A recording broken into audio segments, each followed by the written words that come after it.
मुंशी प्रेमचंद की एक अनोखी कहानी। कफन। झोपड़े के द्वार पर बाप और बेटा दोनों एक बुझे हुए अलाव के सामने चुपचाप बैठे हुए हैं और अंदर बेटे की जवान बीबी बुधिया प्रसव वेदना में पछाड़ खा रही थी। रह रहकर उसके मुंह से ऐसी दिल हिला देने वाली आवाज निकलती थी कि दोनों कलेजा थाम लेते थे। जाड़ों की रात थी। प्रकृति सन्नाटे में डूबी हुई। सारा गांव अंधकारमय में लय हो गया था। घिसू ने कहा, मालूम होता है बचेगी नहीं। सारा दिन दौड़ते हो गया, जा देख तो आ। माधव चिढ़कर बोला, मरना ही तो है, जल्दी मरी क्यों नहीं जाती? देख कर क्या करूं? घिसू ने कहा, तू बड़ा बेदर्द है बे।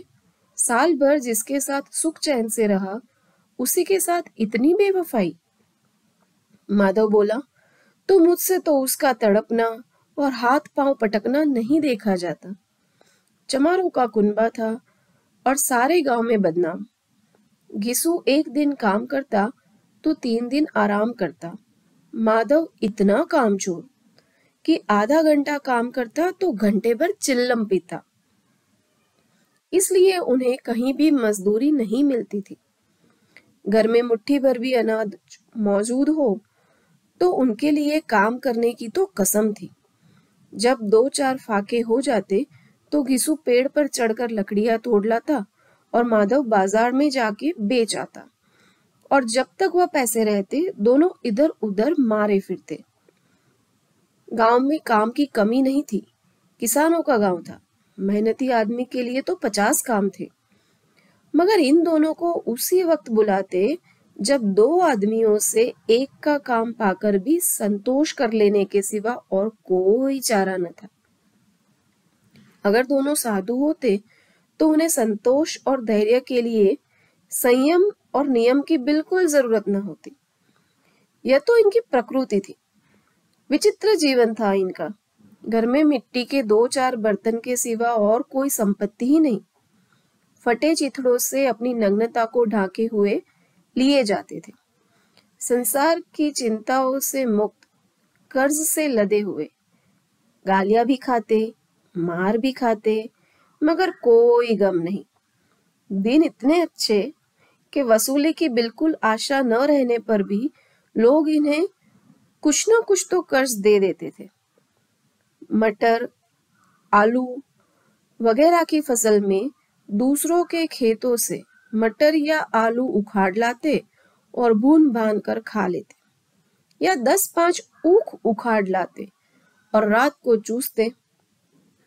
घिसू ने इसी आकाश वृत्ति से 60 साल की उम्र काट दी और माधव भी सपूत बेटे की तरह बाप ही के पद चिन्हों पर चल रहा था, बल्कि उसका नाम और भी उजागर कर रहा था।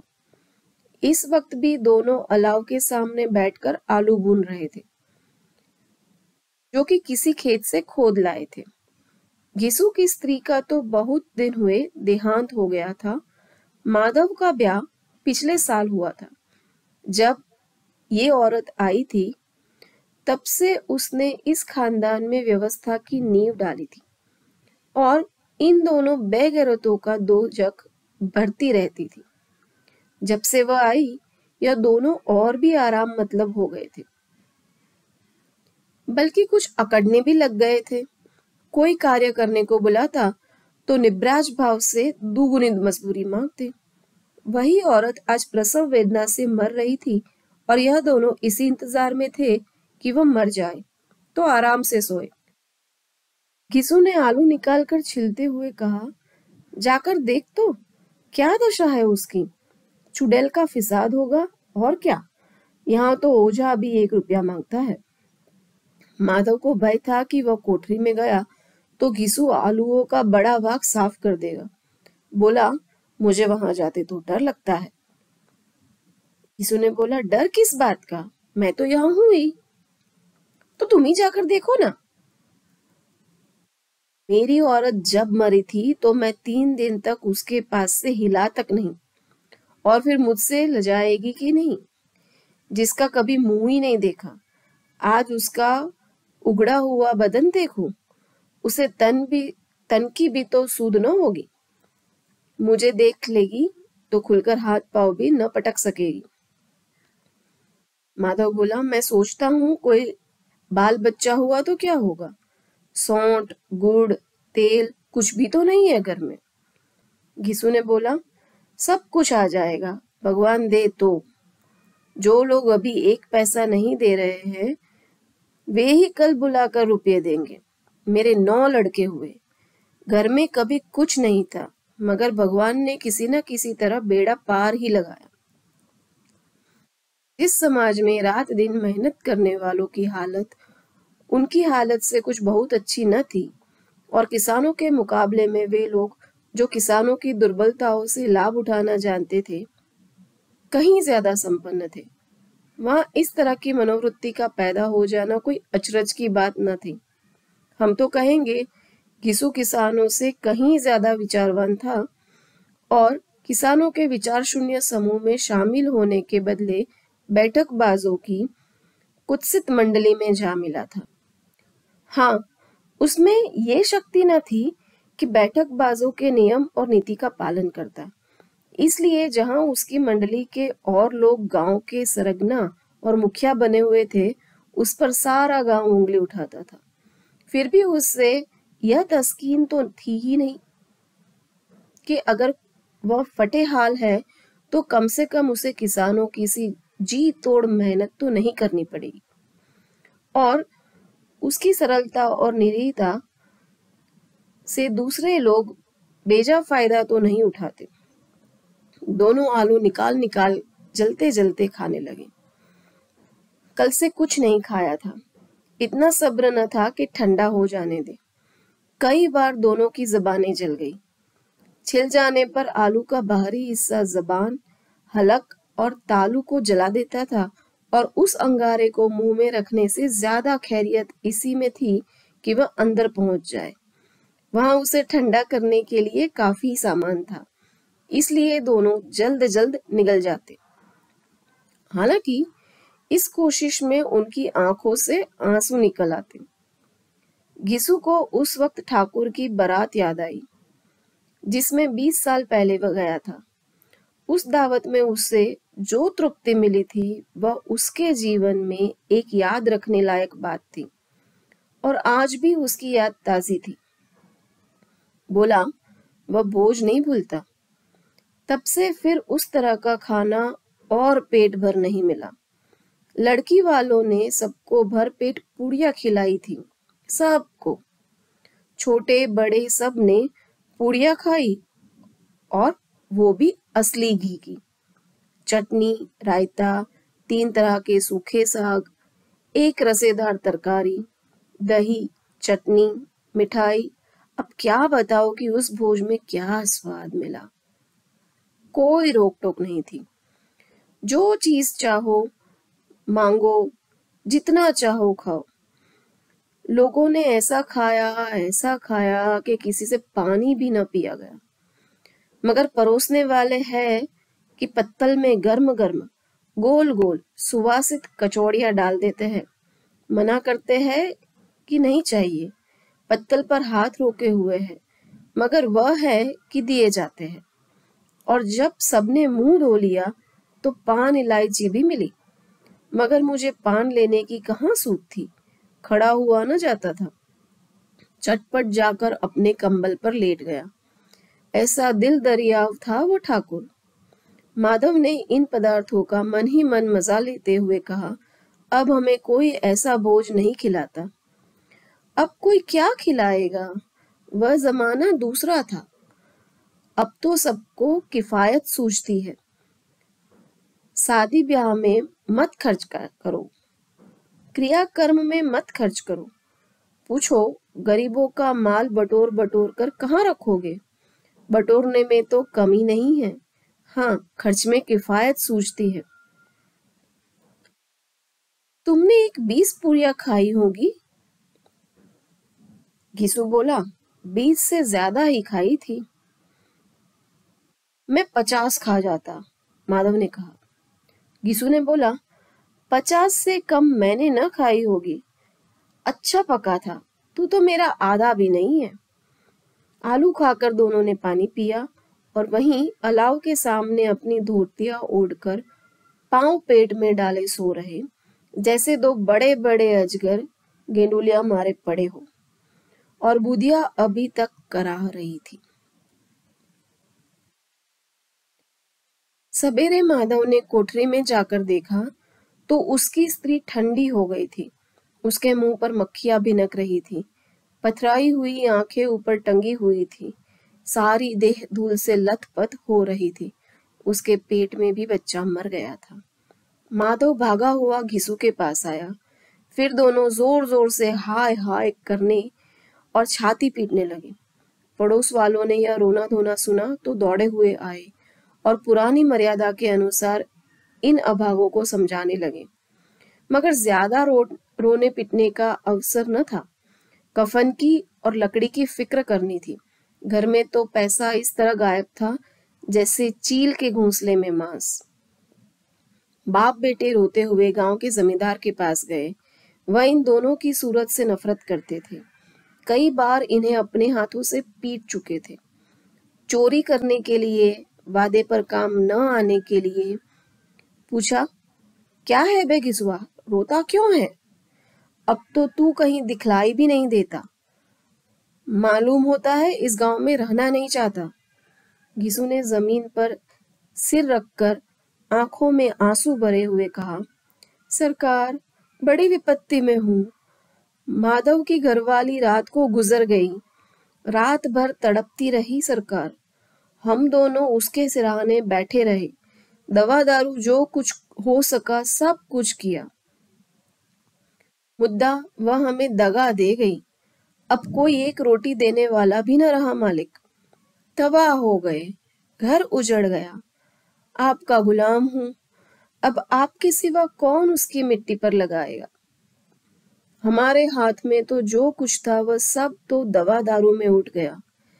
सरकार ही की दया होगी तो उसकी मिट्टी उठेगी। आपके सिवा किसके द्वार पर जाऊं? जमींदार साहब दयालु थे, मगर किसू पर दया करना काले कंबल पर रंग चढ़ाना था। जी में तो आया, कह दे, चल दूर हो यहां से। यह तो बुलाने से भी नहीं आता। आज जब गरज पड़ी तो आकर खुशामद कर रहा है। हरामखोर कहीं का, बदमाश। लेकिन यह क्रोध या दंड देने का अवसर न था। जी में कुड़ते हुए 2 रुपये निकालकर फेंक दिए, मगर सांत्वना का एक शब्द भी मुंह से न निकला। उसकी तरफ ताका तक नहीं, जैसे सिर का बोझ उतारा हो। जब जमींदार साहब ने 2 रुपये दिए तो गांव के बनिए महाजनों को इनकार का साहस कैसे होता? घिसू जमींदार के नाम का ढिंढोरा भी पीटना जानता था। किसी ने 2 आने दिए, किसी ने 4 आने। 1 घंटे में घिसू के पास 5 रुपए की अच्छी रकम जमा हो गई।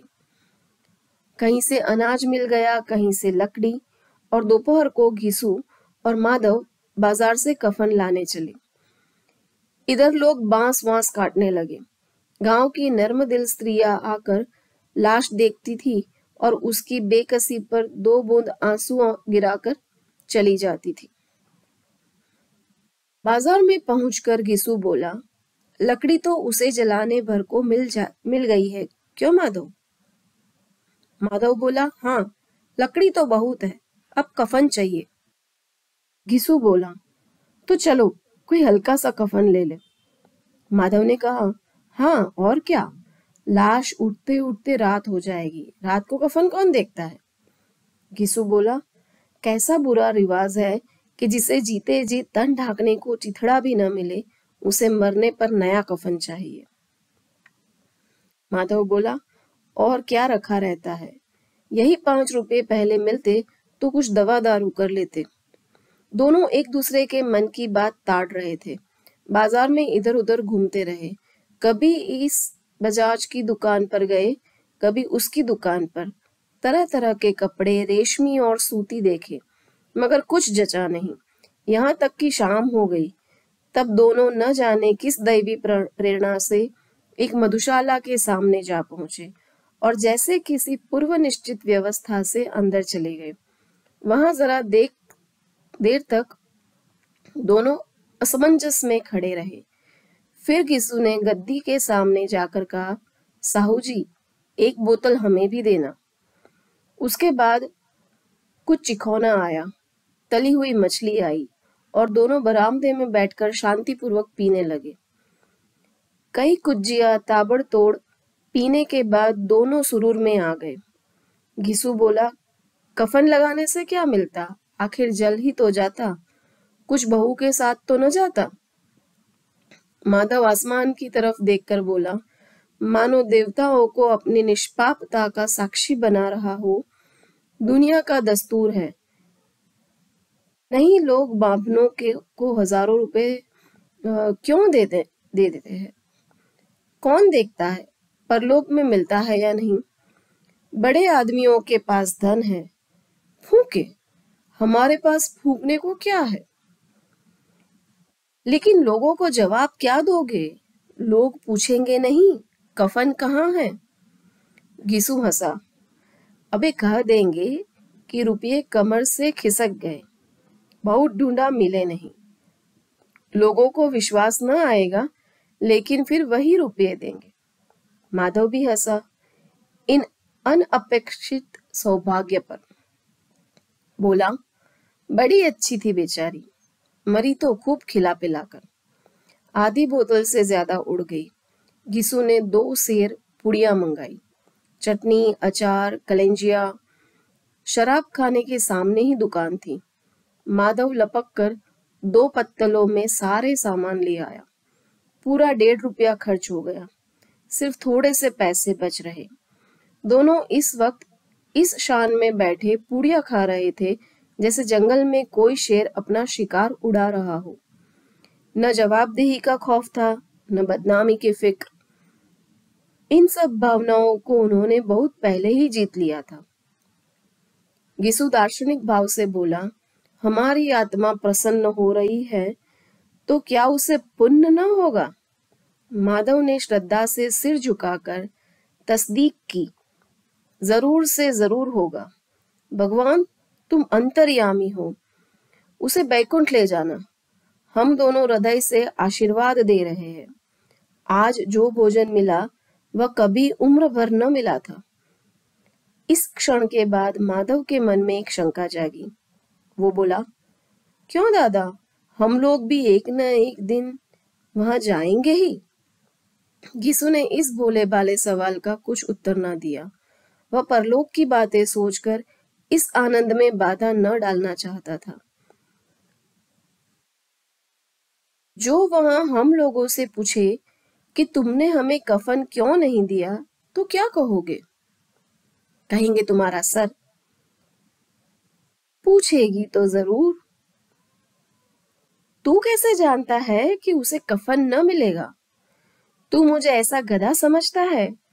60 साल क्या दुनिया में घास खोदता रहा हूं। उसको कफन मिलेगा और बहुत अच्छा मिलेगा। माधव को विश्वास न आया। बोला, कौन देगा, रुपये तो तुमने चट कर दिए। वह तो मुझसे ही पूछेगी, उसकी मांग में तो सिंदूर मैंने डाला था। घिसू बोला, कौन देगा, बताते क्यों नहीं। वही लोग देंगे जिन्होंने अब की दिया। हाँ, अब की रुपए हमारे हाथ न आएंगे। ज्यों ज्यों अंधेरा बढ़ता था और सितारों की चमक तेज होती थी, मधुशाला की रौनक भी बढ़ती जाती थी। कोई गाता था, कोई डिंग मारता था, कोई अपने संगी के गले लिपट जाता था, कोई अपने दोस्त के मुंह में कुल्लड़ लगाया जाता था। वहां के वातावरण में सुरूर था, हवा में नशा। कितने तो यहाँ आकर एक चुल्लू में मस्त हो जाते थे। शराब से ज्यादा यहाँ की हवा उन पर नशा करती थी।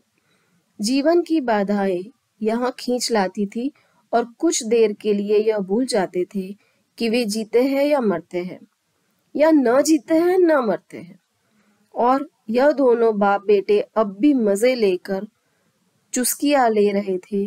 सबकी निगाहें इनकी ओर जमी हुई थी। दोनों कितने भाग्य के बली है, पूरी बोतल बीच में है। भर पेट खाकर माधव ने बची हुई पूड़ियों का पत्तल उठाकर एक भिखारी को दे दिया, जो खड़ा इनकी और भूखी आंखों से देख रहा था, और देने के गौरव, आनंद और उल्लास का अपने जीवन में पहली बार अनुभव किया। गिसु ने कहा, ले जा, खूब खा और आशीर्वाद दे। जिसकी कमाई है वह तो मर गई, मगर तेरा आशीर्वाद उसे जरूर पहुंचेगा। रोए रोए से आशीर्वाद दो, बड़ी गाड़ी कमाई के पैसे हैं। माधव ने फिर आसमान की तरफ देखकर कहा, वह बैकुंठ में जाएगी दादा, बैकुंठ की रानी बनेगी। गिसु खड़ा हो गया और जैसे उल्लास की लहरों में तैरता हुआ बोला, हाँ बेटा, बैकुंठ में ही जाएगी। किसी को सताया नहीं, किसी को दबाया नहीं, मरते मरते हमारी जिंदगी की सबसे बड़ी लालसा पूरी कर गई। वह न बैकुंठ जाएगी तो क्या ये मोटे मोटे लोग जाएंगे, जो गरीबों को दोनों हाथों से लूटते हैं और अपने पाप को धोने के लिए गंगा में नहाते हैं और मंदिरों में जल चढ़ाते हैं, वो न जाएगी तो क्या ये लोग जाएंगे। श्रद्धालुता का यह रंग तुरंत ही बदल गया। अस्थिरता नशे की खासियत है। दुख और निराशा का दौरा हुआ। माधव बोला, मगर दादा, बेचारी ने जिंदगी में बड़ा दुख भोगा, कितना दुख झेल कर मरी। वह आंखों पर हाथ रखकर रोने लगा, चीखे मार मार कर। घीसू ने समझाया, क्यों रोता है बेटा, खुश हो कि वह माया जाल से मुक्त हो गई, जंजाल से छूट गई। बड़ी भाग्यवान थी जो इतनी जल्द माया मोह के बंधन तोड़ दिए। और दोनों खड़े होकर गाने लगे, ठगिनी क्यों नैना झमकावे, ठगिनी ठगिनी क्यों नैना झमकावे ठगिनी। पियक्कड़ों की आंखें इनकी ओर लगी हुई थी और यह दोनों अपने दिल में मस्त गाए जाते थे। फिर दोनों नाचने लगे, उछले भी, कूदे भी, गिरे भी, मटके भी, भाव भी बताए, अभिनय भी किए और आखिर नशे में मदमस्त होकर वहीं गिर पड़े।